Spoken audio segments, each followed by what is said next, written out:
On February 6, 2025, Demetrius Terrence Frazier, a serial killer and rapist, sowed terror in both Alabama and Michigan. From his brutal acts of robbing, raping, and shooting Pauline Brown simply because she begged for her life, to his moment of facing the death penalty and being executed by nitrogen gas, what transformed Demetrius Frazier into an unforgiving killer, leaving an unspeakable trail of violence? In today's video, we'll explore the last meal Christina Rigg chose, to the last words spoken before her life ended. In today's video, we'll explore and uncover the story behind these horrific crimes. This case revolves around at least two victims, people whose lives were completely different, but were connected by Demetrius Terrence Frazier's brutality. The first victim was Pauline Brown, 40 years old. She was a hardworking woman with two daughters and a grandchild born just weeks before the tragedy struck. Her life was brutally taken on November 27, 1991, in Birmingham, Alabama. She was attacked in her own apartment, robbed, raped, and finally shot in the back of the head simply because she pleaded with Frazier to spare her life. Pauline's death left an irreplaceable void in her family, especially for her newborn grandchild. The second victim was Kendrick, 14 years old, from Michigan. She was a runaway girl who unfortunately fell into Frazier's hands on March 8, 1992 in Detroit. Crystal was held in an abandoned house and shot dead while trying to escape Frazier's rape attempt. Crystal's death was a heartbreaking tragedy, reflecting the loss of a young lost life and the helplessness of those who wanted to help her. From a diligent mother to a teenage girl, both were brutally deprived of their lives solely due to the perpetrator's depravity and inhumanity. Demetrius Terrence Frazier, born on October 29, 1972 in Michigan, grew up in an environment of neglect and emotional deprivation. He had an older sister and was raised by his mother, Carol, but suffered from neglect from a young age. At one point, Frazier had to live in social services. As a child, Frazier often snuck out of the house to commit petty crimes. He dropped out of high school and did not complete his education. As a juvenile, Frazier had a history of legal violations, arrested for carrying a concealed weapon and violating probation. He was once detained at the W.J. Maxey Training School for Boys, a juvenile rehabilitation facility in Michigan, where he obtained his GED. From a neglected childhood and early offenses, Demetrius Frazier gradually embarked on a path of crime. Did an unstable past and deficiencies in education and upbringing shape his path to becoming a serial killer and rapist?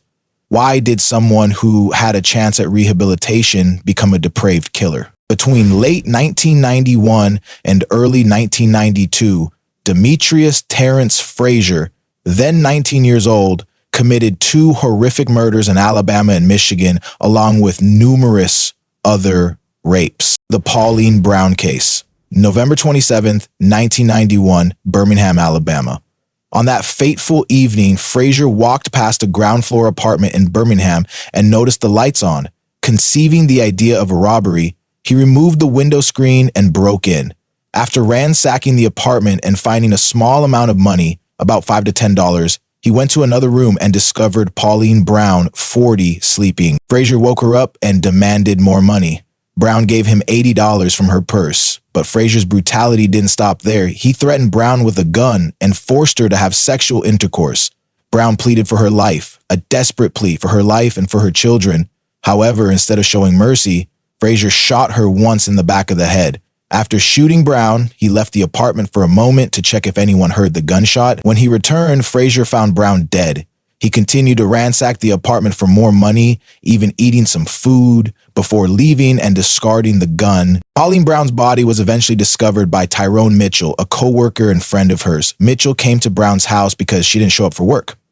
He and two maintenance workers opened a window to enter the apartment and were horrified to find Brown's body face down in the bedroom. The Kendrick case, March 8, 1992, Detroit, Michigan. A few months after Pauline Brown's murder, Demetrius Frazier continued to commit another crime in Detroit, Michigan. On this day, Frazier held a 14-year-old runaway girl, Kendrick, inside an abandoned house. While attempting to rape Kendrick, Frazier shot her dead when she tried to escape. Kendrick's body was found with a gunshot wound to the head. Crystal, according to friends and guardians, was a well-behaved girl before her mother abandoned her and succumbed to drug addiction, causing her to gradually become lost and unsupervised. These brutal acts by Frazier were not limited to the two murders. He was also suspected of raping 8 other women in Michigan and was convicted in 2 of those cases. What drove Demetrius Frazier to continue this path of violence and depravity? constantly attacking and taking the lives of innocent people. After Crystal Kendrick's murder in Detroit in March 1992, Demetrius Frazier was quickly identified as the prime suspect and placed on a wanted list. He remained at large until he was arrested that same month. While in police custody in Michigan for Kendrick's murder, something unexpected happened. Frazier confessed to the murder of Pauline Brown in Alabama. The investigation into the Kendrick case led Detroit police, particularly Detective Monica Childs, to approach and interrogate Frazier. During this process, Frazier admitted to both murders. Although Frazier later tried to recant his confession, claiming he was tricked by Detective Childs with the promise of not being extradited to Alabama, where the death penalty exists, the court ultimately declared the confession valid and admissible. The cooperation between Michigan and Alabama law enforcement agencies based on Frazier's own confession quickly linked him to both crimes. On March 8, 1992, Demetrius Frazier was arrested in Detroit, Michigan. But did he really think he could forever escape justice for the crimes he committed? From 1993 to 1996, Demetrius Frazier faced trials in both Michigan and Alabama. Trial in Michigan. On July 9, 1992, Frazier was charged with first-degree murder for the death of Crystal Kendrick. He was also charged with raping 8 other women. Despite his attempts to recant his confession, on April 8, 1993, a Michigan court convicted Frazier of murder and illegal possession of a weapon in the Crystal Kendrick case.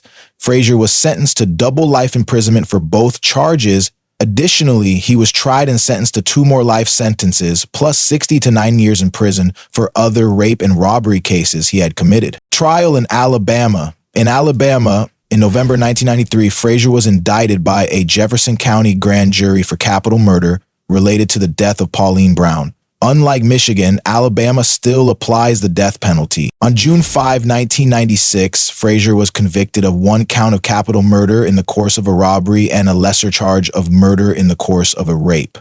During the trial, Frazier displayed aggressive behavior, criticizing the jury for alleged racism and even throwing a pen at them. 2 days later, on June 7, 1996, the jury recommended a death sentence by a vote of 10-2 for the capital murder charge. Pauline Brown's brother, Curtis Starks, expressed relief and believed Frazier deserved the death penalty for his heinous crimes. Finally, on August 8, 1996, Circuit Court Judge Mike McCormick officially sentenced Demetrius Frazier to death for the murder of Pauline Brown.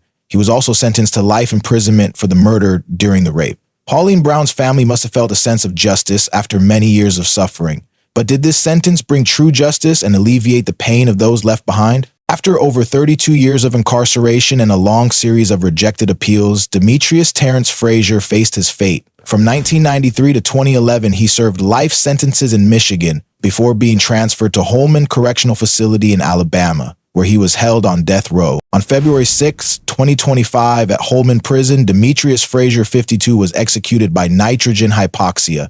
He was the 4th inmate in Alabama to be executed by nitrogen gas since 2024 and the first in 2025. Frazier's last meal was a hearty meal from Taco Bell, including a 5-layer beef burrito, a supreme chicken chalupa, crispy beef tacos, fries and dip, and a bottle of Mountain Dew.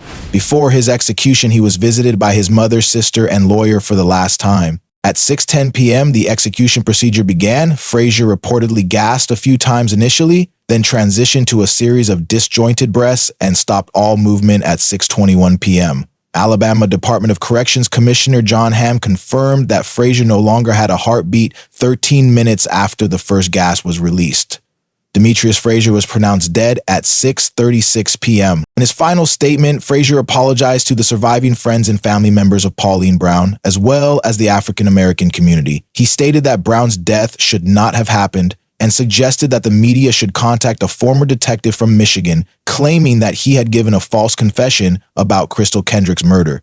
His last 2 words were, "Let's go." Will Demetrius Frazier's death bring closure and comfort to the victims' families, especially Pauline Brown's nephew, Curtis Starks Jr., who attended the execution to witness justice being served? The Demetrius Terrence Frazier case raises profound questions about crime, punishment, and the justice system. What led someone with an unstable childhood like his to become a serial killer and rapist, leaving endless pain for families and communities?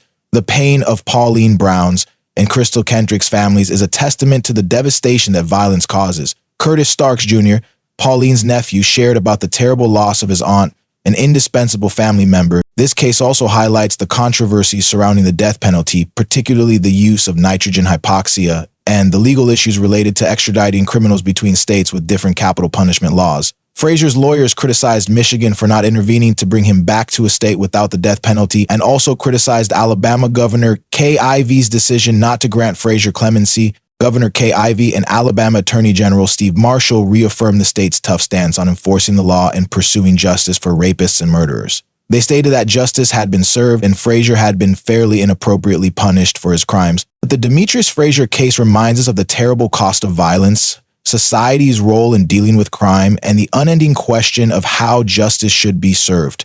What do you think about Demetrius Frazier's fate and the lessons this story leaves us about justice and ethics in society?